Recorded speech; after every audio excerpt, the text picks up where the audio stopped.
शिव महापुराण की कथा कहती है, भगवान शंकर का चरित्र कहता है, शिव तत्व कहता है।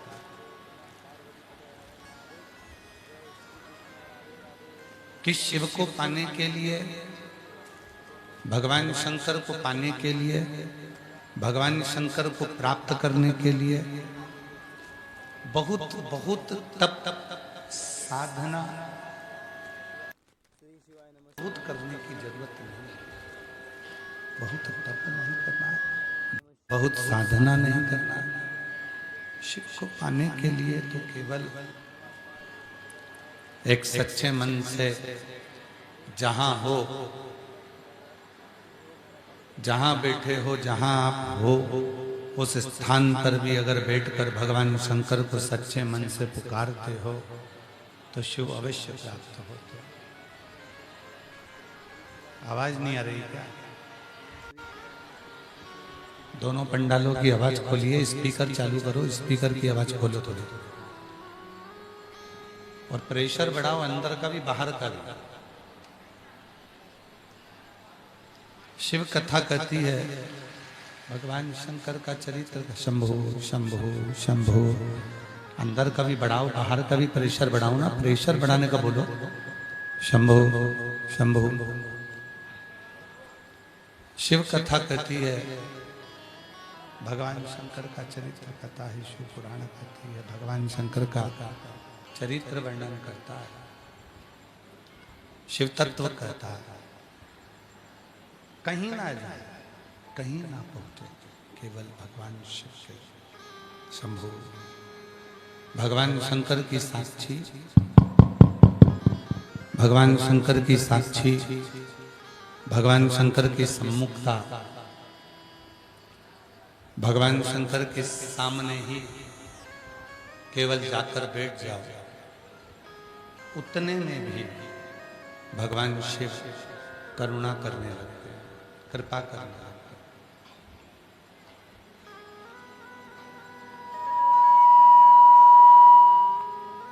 शिव महापुराण की कथा कहती है कि 33 कोटि देवताओं में देवताओं को हो सकता है कि खोजना पड़ जाए।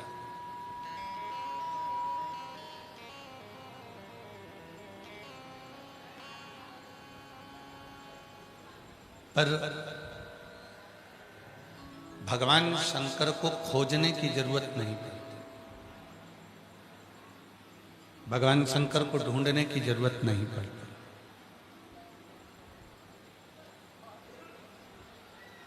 शिव को तो खोजना नहीं है, पुकारना है।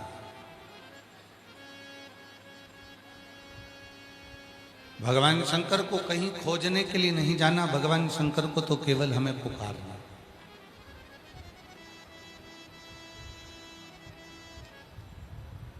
और जिस जिसने भगवान शिव को पुकारा है, जिस जिसने भगवान शंकर को पुकारा, मेरा देव अधिदेव महादेव मेरा शिव, उसके सम्मुख में प्रकट होकर उसके दुख को नष्ट किया है, उसके दुख को समाप्त किया है।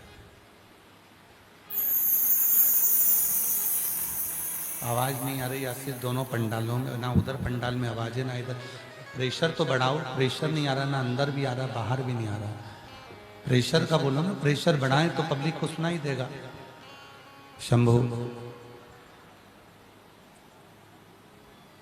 शिव को कहीं खोजने के लिए नहीं जाना, भगवान शंकर को, भगवान शिव को, त्रिकालदर्शी शंभु को, भगवान शंकर को केवल पुकारना है, केवल पुकार। और भगवान खोजे से नहीं मिलता, भगवान खोजने से प्राप्त नहीं हो सकता। भगवान को प्राप्त करना है तो उसको पुकार,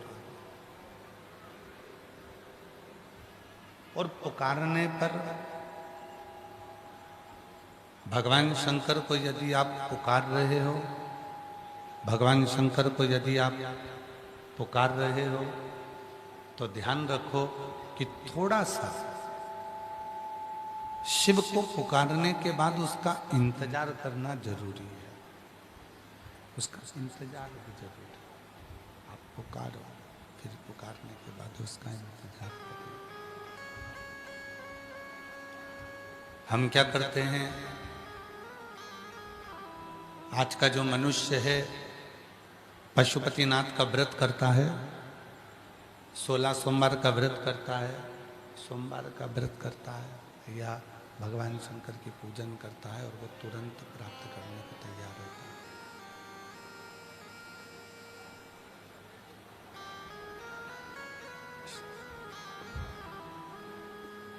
उसने सोमवार का व्रत किया, उसने पशुपति व्रत किया, उसने सोमवार का व्रत किया, उसने पशुपति व्रत किया, शिव जी के मंदिर में जल चढ़ाना प्रारंभ किया, शिव जी के मंदिर में जाना प्रारंभ किया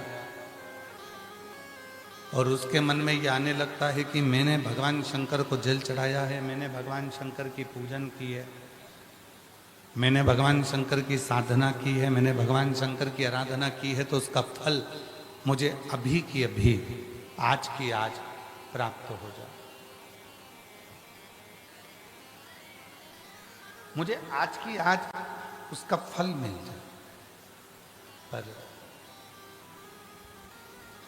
शिव पुराण कहती है, भगवान शंकर का चरित्र कहता है, शिव महापुराण की कथा कहती है, भगवान को जपो, भगवान को भजो, स्मरण करो, जल चढ़ाओ, व्रत करो, साधना करो, पर उसमें थोड़ी सी प्रतीक्षा करो, थोड़ा सा इंतजार करो। हमने एग्जाम दिया, परीक्षा दी और एग्जाम देने के बाद में उसका रिजल्ट जो आता है वो थोड़ा सा समय लगता है रिजल्ट आने में।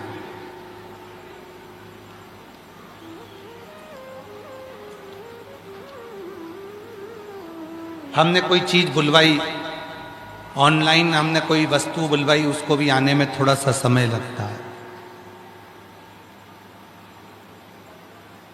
उसी तरह हम जब परमात्मा का भजन करते हैं, परमात्मा का स्मरण करते हैं, परमात्मा के मंत्र का जाप करते हैं, व्रत करते हैं, साधना करते हैं, उपास करते हैं, तो उसका फल प्राप्त होने में थोड़ा सा समय लगता है, थोड़ा समय लगता है।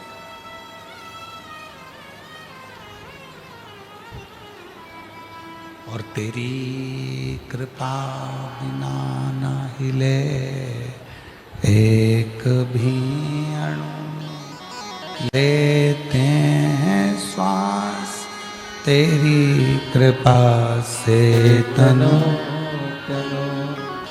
बखान क्या करूं मैं लाखों के ढेर का, चपटी भभूत में खजाना कुबेर का। हे गंगाधार मुक्ति द्वार ओमकार तू, भोले ओमकार तू, आयो शरण तिहारी शंभु तार तार तू। बखान क्या करूं मैं राखों के ढेर का, चपटी भभूत मेरे खजाना कुबेर का। हे गंगाधार मुक्ति ओमकार भोले आयो शरण तिहारी शंभु। उसको जपने के बाद, उसको भजने के बाद, उससे प्रार्थना करने के बाद थोड़ा सा उसका इंतजार करना जरूरी है, थोड़ा सा उसका इंतजार करें, प्रतीक्षा करें। जब आप प्रतीक्षा करेंगे, इंतजार करेंगे, तब शिव प्राप्त जरूर होगा। अब हम करते क्या है, भगवान शंकर को एक लोटा जल चढ़ा देते हैं, भगवान शिव का सोमवार का व्रत कर लेते हैं, प्रदोष कर लेते हैं, सारे व्रत कर लिए, प्रदोष कर लिया, सोमवार कर लिया, पशुपति व्रत कर लिया और इंतजार नहीं कर रहा, बक्से नहीं चल रहा है भाई, इसके ऊपर के बोलो ना उसको। इंतजार करा, प्रतीक्षा करी, थोड़ा सा इंतजार उस परमात्मा का, थोड़ी सी प्रतीक्षा उस परमात्मा की, सुख जरूर दे।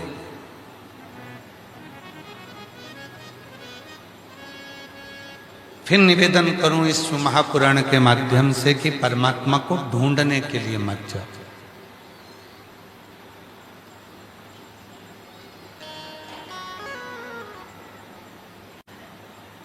परमात्मा को केवल पुकारने के लिए जाओ, परमात्मा को केवल पुकारो।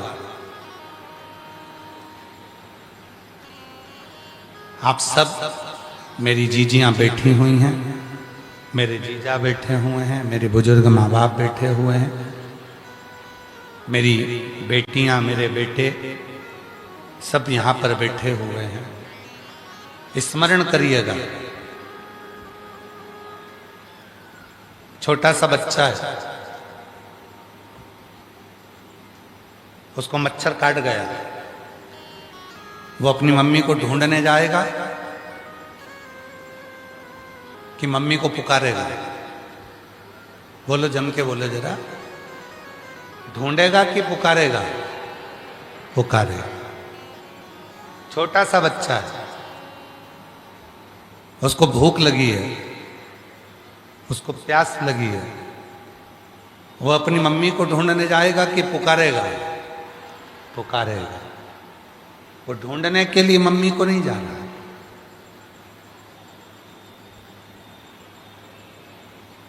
वो ढूंढने के लिए नहीं जा रहा है, वो केवल पुकार रहा है, वो केवल आवाज दे रहा है, वो केवल आवाज लगा रहा है, पुकार रहा है, ढूंढने के लिए नहीं। रोया, आवाज लगाई उसने, माँ माँ कहकर वो बच्चा जब रोने लगा, माँ माँ कहकर जब वो बच्चा रुदन करने लगा, तो माँ भोजन भी बना रही होती है, आटे में उसके हाथ उसने हुए रहते हैं, तो भी वो दौड़ कर आ जाती है। माँ कपड़े धो रही है, तो भी वो माँ दौड़ कर आ जाती है। माँ झाड़ू लगा रही है, बच्चे ने पुकारा तो माँ दौड़ कर आ जाती है। बच्चा उस माँ को ढूंढने के लिए नहीं गया, बच्चा उस माँ को ढूंढने के लिए नहीं निकला, उसने तो केवल रोया, माँ माँ कहकर पुकारा, और माँ भोजन छोड़कर, कपड़े छोड़कर, झाड़ू छोड़कर, पोछा छोड़कर, काम छोड़कर अपने बच्चे के पास दौड़कर आती है। उसी तरह शिव महापुराण की कथा कहती है कि बच्चा जैसे माँ को ढूंढने नहीं जाता, केवल पुकारता है और माँ दौड़ कर आती है, उसी तरह आप भी श्री शिवाय नमस्तुभ्यम कहकर जब पुकारते हो तो भगवान दौड़ कर तुम्हारे पास में तुम्हारा दुख दूर करने के लिए, तुम्हारा कष्ट दूर करने के लिए, तुम्हारा संकट दूर करने के लिए मेरा शिव दौड़ कर आ जाता, मेरा शंकर आ जाता, मेरा शिव दौड़ कर आएगा, तुम्हारा वो दुख दूर करने के लिए, संकट दूर करने के लिए वो शिव दौड़ कर चले आता है। केवल पुकारना, केवल पुकारना, केवल। और श्री शिवाय नमस्तुभ्यं, श्री शिवाय नमस्तुभ्यं, श्री शिवाय नमस्तुभ्यं, श्री शिवाय नमस्तुभ्यं श्री शिवाय नमस्तुभ्यं श्री शिवाय नमस्तुभ्यं। हमें शिव को ढूंढने के लिए नहीं निकलना, हमें भगवान शंकर को ढूंढने के लिए नहीं निकलना, हमें शंकर भगवान को पुकारना है, हमें शिव को पुकारना है। आप पुकारो, शिव दौड़ कर आए। अब कई लोग जो तप करने वाले हैं, साधना करने वाले हैं, तपस्या करने वाले हैं, जो बहुत तप साधना में रहकर घर परिवार को छोड़कर चले जाते हैं, तो उनसे कोई पूछता है कि तुम कहाँ जा रहे हो? अपना घर छोड़कर, अपना परिवार छोड़कर तुम कहाँ जा रहे हो? तो कहता है कि मैं भगवान को ढूंढने के लिए जा रहा हूं। और शिव पुराण कह रही है कि वो मिल ही नहीं सकता। पूरी जिंदगी ढूंढ लो उसको, वो नहीं मिलेगा। पूरा जीवन ढूंढो उसको, वो प्राप्त ही नहीं, प्राप्त ही। हाँ, उसको पुकारो। बच्चा जैसे पुकारता है अपनी मां को, बछड़ा जैसे पुकारता है अपनी गाय को, कष्ट होने पर जीव पुकारता है उस परमात्मा को, उसी तरह जिस दिन तुमने उसको पुकारा, उस दिन तुम्हारी जिंदगी के सारे दुख अपने आप समाप्त होना प्रारंभ हो जाते अपने।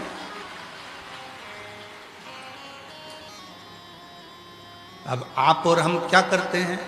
हम पुकारते नहीं। यहां तक शिव पुराण की कथा कहती है, भगवान शंकर का चरित्र यहां तक कहता है, शिव महापुराण की कथा यहां तक वर्णन करती है कि शिव के मंदिर में जब एक लोटा जल चढ़ाने के लिए जाओ, जिस समय पर तुम भगवान शंकर को एक लोटा जल समर्पित कर रहे हो, उस समय पर तुम्हारे दिल का भाव भगवान शंकर से कहते कहते अपने मन से उसको पुकारते हुए शिव को जल समर्पित करो।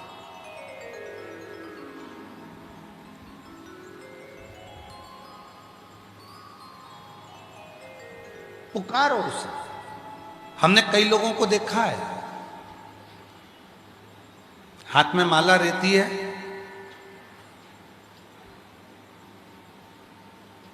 जपते रहते हैं, बिल्कुल जपने में लगे रहते हैं,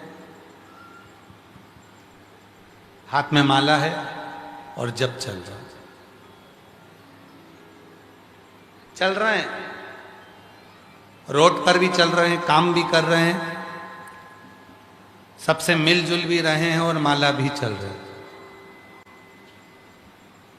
पर शिव महापुराण की कथा कहती है,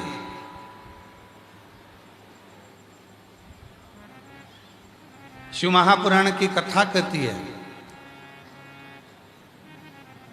अगर आप बहुत चुप होकर, मौन होकर माला को जप रहे हैं और जपते जपते जपते जपते कुछ देर बाद फिर आपका जो चित्त होता है, आपका जो मन होता है, वो मन, वो चित्त, वो वृत्ति, वो हृदय, वो जो पूर्व में कुछ हुआ होता है, पूर्व में कुछ भान हुआ होता है, पूर्व में जो कुछ क्रम हुआ होता है, वो मन, वो चित्त, वो वृत्ति वहाँ चली जाती है, वो मन वहाँ चले जाता है। वो मन राम नाम में, कृष्ण नाम में, शिव नाम में, वो मन परमात्मा के नाम में नहीं लग पाता, भटक रहा है। शिव महापुराण में एक बात बड़ी सुंदर कही है, सार्वजनिक रूप से अगर तप कर रहे हो तो मौन हो जाओ, चुप होकर तप करो, जप करो, साधना करो, शंभो शंभो, चुप होकर तप करो, साधना करो, भजन करो, स्मरण करो, मंत्र जाप करो, नाम जाप करो, नाम कीर्तन करो। पर जब तुम एकांत में बैठे हो, जब तुम एकांत में बैठकर जप कर रहे हो, उस समय तुम चुप मत रहो। उस समय तुम्हारे मुख से शब्द का गर्जना होना चाहिए। उस समय पर तुम्हारे मुख से भगवान के मंत्र निकलना चाहिए। इन श्रवण शक्ति में जाने के लिए, इन कानों में जाने के लिए वो शब्द अपने मुख से निकले, वो शब्द अपने मुख से निकले। और जब वो शब्द अपने मुख से निकलेंगे, वो शब्द जब अपने मुख से निकलेंगे तो हमारे ही अपने कानों में वो प्रवेश करेंगे, अपने कानों में जाएंगे, प्रवेश करेंगे।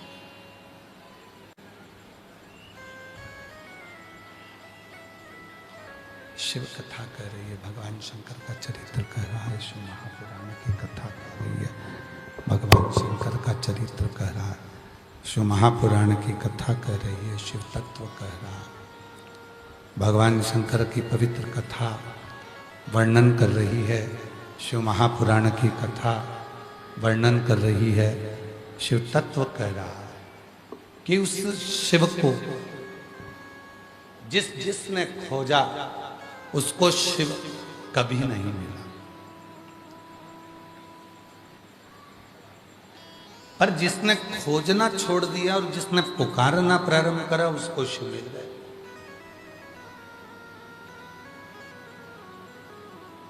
कल कथा में क्या कहा था? जितने भी शिव भक्त शिव महापुराण की कथा को सुनने के लिए आए हैं, वो यहां पर जब आए, आखिरी में जब आरती होती है, आरती होने के बाद जब वो यहां से जाएं, तो आरती होने के बाद पृथ्वी को नमन कर कर, वहां की मिट्टी को स्पर्श कर कर अपने मन की बात बाबा भोलेनाथ से, अपने दिल की बात कहकर जाओ। मतलब उसको पुकार कर जाओ, उसको बोल कर जाओ।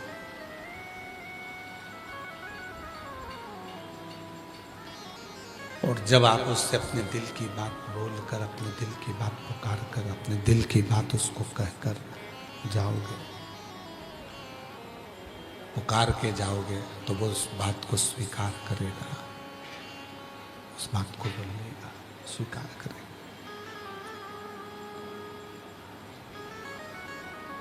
और मैंने तेरे ही भरोसे बाबा, तेरे ही भरोसे हवा विच उड़ती जाएगी बाबा, डोर है तो छड़ी ना है कटी जाएगी।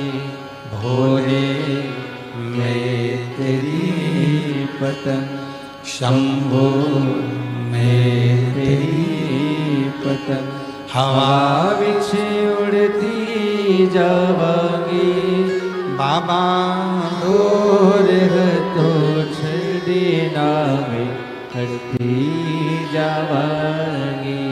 भोले मैं तेरी पतंग, शंभो मैं तेरी पतंग। शिव को पुकार, और जितना जितना भगवान शंकर को पुकारोगे, उतना उतना शिव तुम्हारे करीब में आता चला। उसको पुकारो।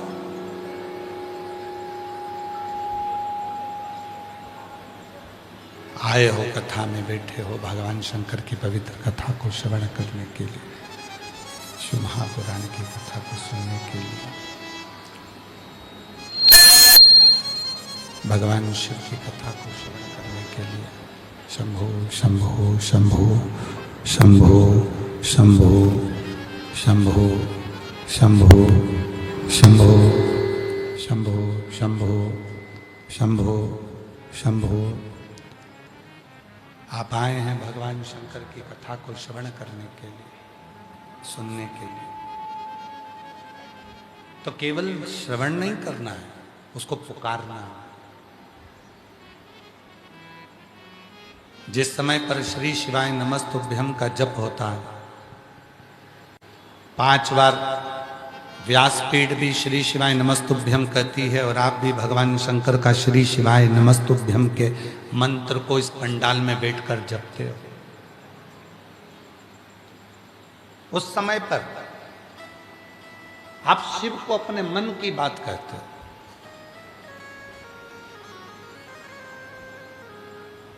उस समय पर आप भगवान शंकर को अपने दिल की बात कहते हो। शिव को पुकार कर अपने मन का भाव कहते हो,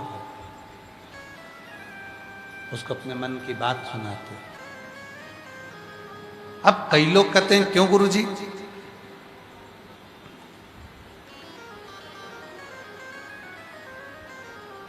हम शिव जी को जल चढ़ाते हैं, हम भगवान शंकर को पानी चढ़ाते हैं, हम भगवान शंकर का पशुपति व्रत करते हैं, हम 16 सोमवार का व्रत करते हैं, हम सोमवार का व्रत करते हैं, फिर शिव हमारे सामने प्रकट क्यों नहीं होते? शिव पुराण कहती है, आप सोमवार का व्रत करो, आप 16 सोमवार व्रत करो, आप पशुपति व्रत करो, आपकी मर्जी पड़े जो व्रत करो, पर उस व्रत के साथ में सबसे ज्यादा जरूरी है आपका इंतजार करना, सबसे ज्यादा जरूरी है आपकी प्रतीक्षा। थोड़ा सा इंतजार करना, थोड़ी सी प्रतीक्षा। अब दुनिया के लोग क्या कहते हैं कि बस हमने जल चढ़ाया और कोई अच्छा सा चमत्कार हो जाए। शिव महापुराण की कथा कहती है कि मेरा शंकर भगवान चमत्कार से कभी प्रकट नहीं हुआ, मेरा शंकर भगवान नमस्कार से प्रकट होता है, वो चमत्कार से प्रकट नहीं होता। आजकल एक होड़ लगी हुई है कि चमत्कार हो जाता है तुरंत, ना जाने कौन कौन तुमको मिल जाते हैं, लाओ हम थोड़ी सी ऐसी भभूति उठाकर घुमा के फेंकेंगे, सोने के हंडे निकल जाएंगे। अगर ऐसे सोने के हंडे निकलते होते तो व्यक्ति को कोई कर्म नहीं करना पड़ता। और शिव महापुराण की कथा क्या कहती है कि कहीं मत जाओ, किसी के द्वार पर जाकर ये मत सोचना कि हमको कोई सोने के हंडे निकाल कर दे देगा, तिजोरी का माल निकाल कर दे देगा। शिव पुराण की कथा कहती है, भगवान शंकर का चरित्र कहता है कि अपने को खुद को अपनी मेहनत करना पड़ेगी, अपने को खुद को अपना कर्म करना पड़ेगा। और जब हम अपनी मेहनत करेंगे, अपना कर्म करेंगे, अपने कर्म को आगे बढ़कर करते रहेंगे, शंकर भगवान पर अपन सर्वस्व छोड़ देंगे और अपने कर्म को करेंगे, तब उसका फल अपने को जरूर प्राप्त होगा। आप और हम कर्म ही नहीं करें, आप और हम कर्म ही नहीं करें और सोचें कि हमें कुछ मिल जाए, तो वो कभी नहीं मिल सकता। कर्म मूल है, कर्म करना पड़ेगा, अपनी मेहनत अपने को करना पड़ेगी। और कोई तुमसे कह दे कि मैं तुम्हारे सारे दुख मिटा दूंगा, समझ लेना कि पक्का झूठ बोल रहा है जो तुम्हारे दुख मिटा देगा। उसका खुद का दुख नहीं मिटा तो वो दूसरे का क्या खाक मिटाएगा? व्यर्थ की बात। अपने दुख को दूसरा नहीं मिटा सकता, अपने दुख को अपन को खुद को मिटाना पड़ेगा। इसलिए 1 लोटा जल अपने को खुद को चढ़ाना पड़ेगा और अपनी मेहनत, अपना परिश्रम, अपना रात दिन अपने को एक करना पड़ेगा, तब जाकर अपना दुख अपने आप समाप्त होता चले जाएगा। किसी की सामर्थ्यता नहीं कि कोई तुम्हारे दुख को मिटाए। शंभो शंभो शंभो शंभो शंभो शंभो शंभो शंभो शंभो। किसी की सामर्थ्यता नहीं कि कोई तुम्हारे दुख को मिटाए। अपने दुख को अपने को स्वयं मिटाना, अपना कर्म अपने को खुद करना, अपना परिश्रम अपने को खुद करना, कोई दूसरा नहीं। हाँ, किसी ने पूछा फिर हम 1 लोटा जल चढ़ाते हैं तो उसका फल क्या मिलता है? तो शिव महापुराण की विद्येश्वर संहिता कहती है, जब हम कर्म करते करते करते करते 1 लोटा जल चढ़ाना प्रारंभ करते हैं तो हमारे उस कर्म का फल ये मिलता है कि हमारे लिए रास्ते खुलते चले जाते हैं और हम अपनी मंजिल पर पहुंच जाते हैं।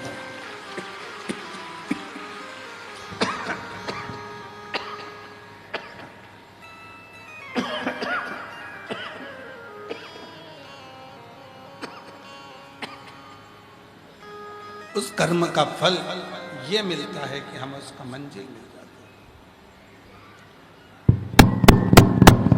कर्म का फल ये मिलता है कि हम अपनी मंजिल तक पहुंच जाते हैं।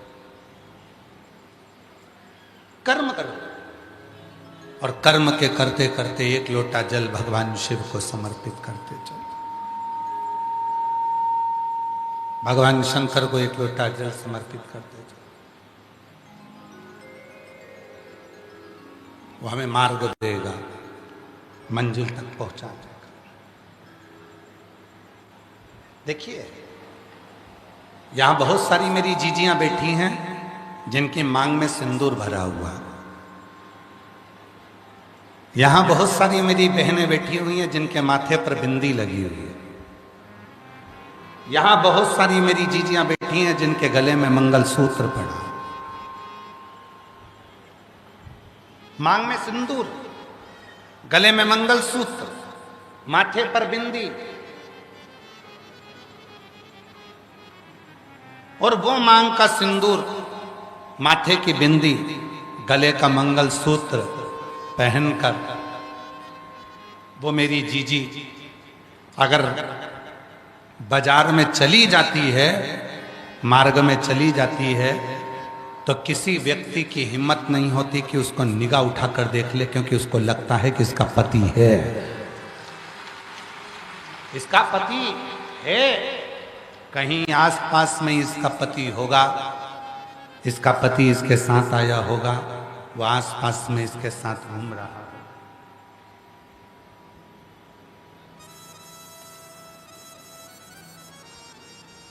किसी की हिम्मत नहीं है कि कोई उसको ताना दे दे, कोई किसी की हिम्मत नहीं है कोई इस पर कमेंट्स कर दे, कोई उसको अपशब्द कह दे, कोई उसको ताना दे दे, कोई उसको कुछ शब्द कह दे। किसी की हिम्मत।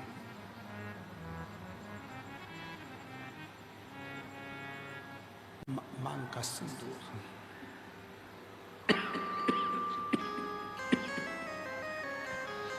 माथे की बिंदी, गले का मंगलसूत्र, गला पकड़ रहा है साउंड पूरा। शंभो शंभो, निकलेश जाके सेट करवाओ साउंड। शंभो शंभो। उसके मांग में सिंदूर भरा हुआ, उसके गले में मंगलसूत्र पड़ा हुआ, उसके माथे पर बिंदी लगी हुई है, उसके मस्तक पर बिंदी है, मंगलसूत्र है, मांग भरी है। किसी की हिम्मत नहीं है कि उस पर निगाह उठाकर अपशब्द कह दे, ताने दे दे, कोई कमेंट्स कर दे, कुछ बोल दे। ये किसी की हिम्मत नहीं है, ये किसी की हिम्मत नहीं।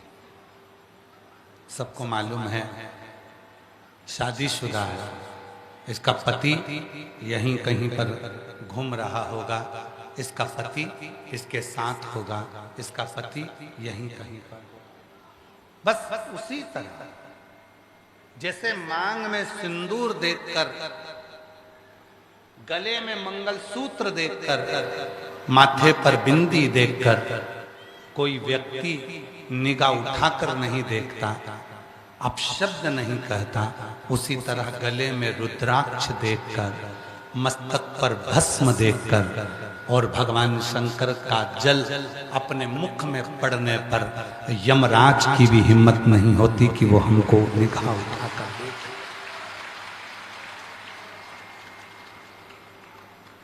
जितनी नेगेटिवता है, जितनी नेगेटिवता है, ये हमारे करीब में नहीं आती है। जितने गलत विचार हैं ये हमारे करीब में नहीं आते। जितनी बुरे विचार हैं, बुरी सोच है, बुरे कोई कार्य होने वाला है, कोई गलत काम होने वाला है, कोई गलत विचार होने वाले हैं, कोई गलत कार्य होने वाला है, वो हमारे करीब में नहीं आते। 3 चीजें प्रत्येक शिव भक्त को धारण करना चाहिए। पहला, गले में रुद्राक्ष।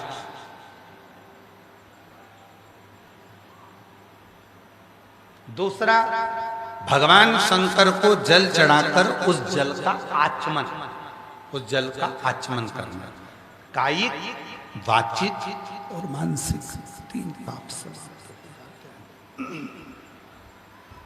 कायिक भी हो गए, वाचिक भी हो गए, मानसिक भी हो गए, तीन पाप समाप्त हो गए। पहला है गले का रुद्राक्ष धारण करना, दूसरे नंबर पर है शिव जी को जल चढ़ाकर उसका आचमन करना, तीसरे नंबर पर भगवान शंकर पर चढ़ी हुई भस्म को, शिवजी पे चढ़े हुए चंदन को, शंकर भगवान पे चढ़े हुए भस्म को अपने मस्तक पर धारण करना। कई लोग उसे भस्म कहते हैं, कई लोग उसको विभूति कहते हैं, विभूति कहते हैं। शिव महापुराण भगवान शंकर की कथा वर्णन करती है कि शिवजी पे चढ़ी हुई भस्म को 5 नामों से जाना जाता है। कितने नाम है भस्म के? जम के बोलो जरा। 5 नाम। पहला, भगवान शंकर पर चढ़ी हुई भस्म को लोग विभूति भी कहते हैं। विभूति, विभूति का मतलब क्या होता है? ऐश्वर्य। विभूति का मतलब होता है ऐश्वर्य।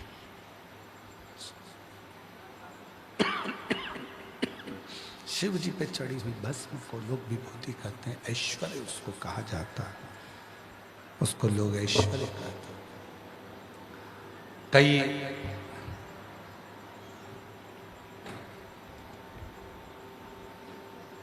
कई माताएं कहती हैं कि गुरुजी, क्या महिला सिर पर भस्म लगा सकती? क्यों नहीं?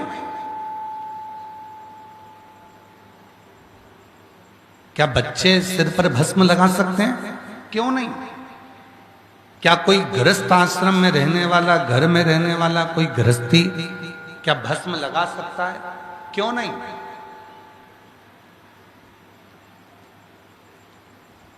भस्म को विभूति भी कहते हैं। विभूति का मतलब होता है ऐश्वर्य।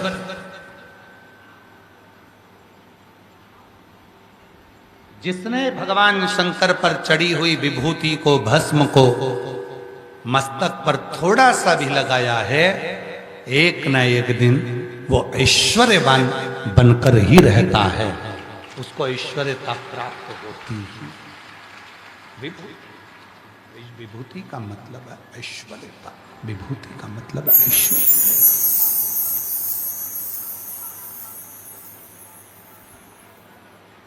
उसको ऐश्वर्य प्राप्त हो जाता है। भस्म के 5 नाम हैं। पहले नंबर पर है विभूति, मतलब ऐश्वर्य देने वाली। दूसरे नंबर पर है भसित। जम के बोलो, क्या नाम है? भसित। भस्म का दूसरा नाम है भसित।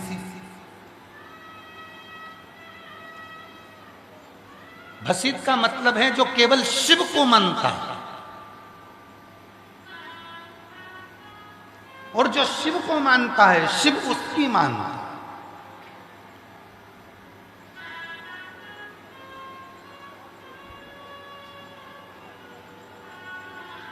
चलो एक सरल भाषा में समझिएगा। आप जिस मोहल्ले में रहते हो, आप जिस क्षेत्र में रहते हो, वहां के विधायक का नाम आपको मालूम होगा। अब आपके क्षेत्र में आपके विधायक की चलेगी कि दूसरे विधायक की चलेगी? जम के बोलो जरा। अरे जम के तो बोलो। अपने ही विधायक की चलेगी ना। आपके क्षेत्र में आपके कलेक्टर की चलेगी कि दूसरे कलेक्टर की चलेगी? जम के बोलो जल्दी से। अपने कलेक्टर। आपके क्षेत्र में आपके IG, DIG, commissioner, SP, SSP, SDM उनकी चलेगी कि दूसरे प्रदेश के आईजी, कमिश्नर, डीआईजी, एसपी दूसरे क्षेत्र के उनकी चलेगी? अपने क्षेत्र।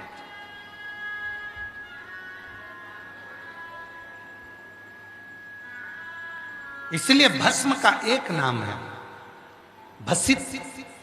भसित का मतलब है कि जिसने मस्तक पर थोड़ी सी भी भस्म लगा ली है, भस्म का एक नाम है भसित, मतलब जिसने थोड़ी सी भी भस्म को धारण कर लिया है, अब उसके ऊपर किसी की नहीं चलेगी, चलेगी तो केवल देव अधिदेव महादेव की चलेगी। भसित किसी दूसरे की नहीं चलती, किसी दूसरे की नहीं चलती, चलेगी तो केवल शिव की चलेगी। भगवान शंकर की, योग हरदानी की, त्रिकालदर्शी की, कैलाशी अविनाशी की ही चलती, फिर वहां किसी दूसरे की नहीं चलती, किसी दूसरे की नहीं चलती। 5 नाम है भस्म के। पहले नंबर पर है विभूति, ऐश्वर्य देने वाली।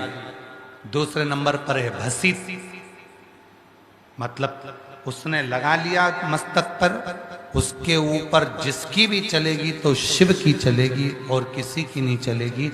उसके ऊपर ना लोग कहते हैं इसको मंगल लग गया, लोग कहते हैं इसको राहु लग गया, इसको शनि लग गया, इसको केतु लग गया, इसको ये लग गया, इसको कहीं कोई कहता है कि इसको हवा लग गई, कोई ने कह दिया इसको भूत लग गया, कोई ने कह दिया इसको प्रेत लग गया, कोई ने कह दिया इसके ऊपर टोना कर दिया, कोई ने कह दिया इसके ऊपर टोटका कर दिया, किसी ने कह दिया इसके ऊपर बंधन कर दिया। शिव महापुराण की कथा कहती है जिसके मस्तक पर शंकर पर चढ़ी हुई भस्म लग जाती है, भस्म का एक नाम है भसित। और वो भस्म जब भसित के रूप में लग जाती है तो उस पे ना टोना लगता है, ना टोटका लगता है, ना कोई बंधन होता है, ना मंगल लगता है, ना शनि लगता है, ना राहु लगता है, ना केतु लगता है। उस पर केवल एक भस्मधारी भगवान शंकर का आशीर्वाद ही लगता है, इसके सिवा कुछ नहीं लगता। वो भसित है, वो भसित। तो भस्म के नाम 5 हैं।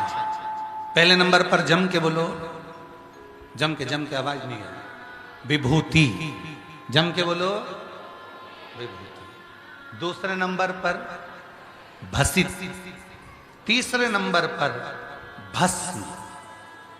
भस्म का मतलब होता है कि शिवजी पे चढ़ी हुई भस्म जैसे ही हमने अपने मस्तक पर लगाई और हमारी जिंदगी के जितने भी पाप हैं, जितने भी बेकार कर्म हैं, हमारी जिंदगी के जितने भी बेकार कर्म हैं, वो सब भस्म लगाते से ही भस्म हो जाएं। वो हमारे पाप, हमारे बेकार कर्म जलकर भस्म हो जाएं। वो भस्म तीसरे नंबर,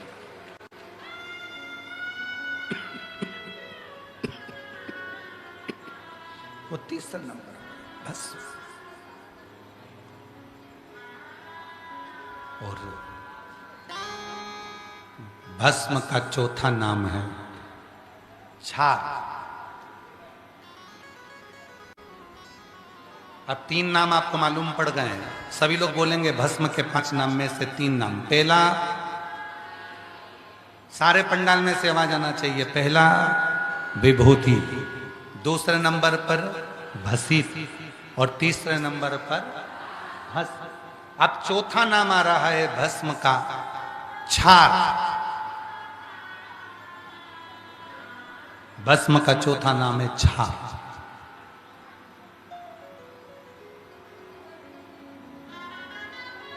जो विपदा आती है, आपदा आती है,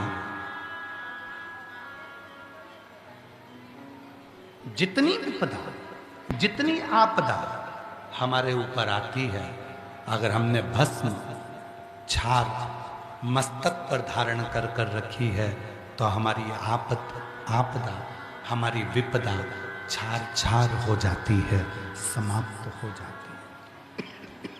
उस भस्म का चौथा नाम छार। भस्म का चौथा नाम छार। आपदा को, विपदा को छार छार कर देना, आपदा को, विपदा को छारित कर देना, छार छार कर देना।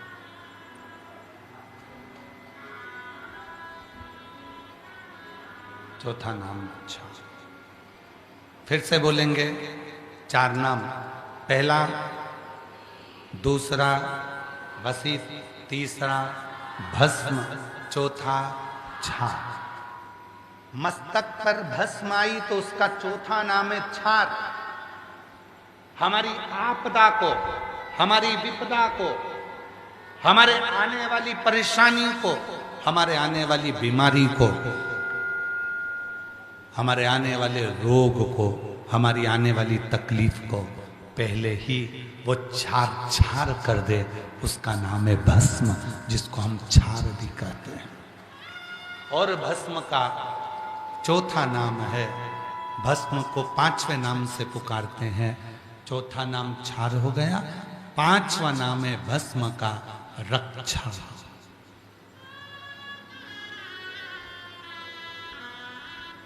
भस्म का पांचवा नाम है रक्षा।